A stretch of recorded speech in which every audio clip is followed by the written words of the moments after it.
या रब अमन अता कर, या रब हमारे वतन पर अपना करम कर। चूम के मिट्टी वतन की जो सरहदों पर पहरा देते हैं, अल्लाह के शेर सिपाही वतन को अमन बख्शते हैं। शब भर जाग कर कुर्बानियाँ देते हैं, अपने लहू से लिखते हैं आज़ादी का तराना। हर कदम पर सुनाते हैं कुर्बानी का फसाना। तौफीक दे मौला इनको साबित कदम रहे वो हर घड़ी।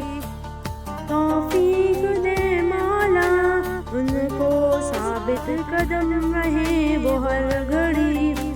दीनो वतन की खातिर हर दर्द खंदान सह गए, अमन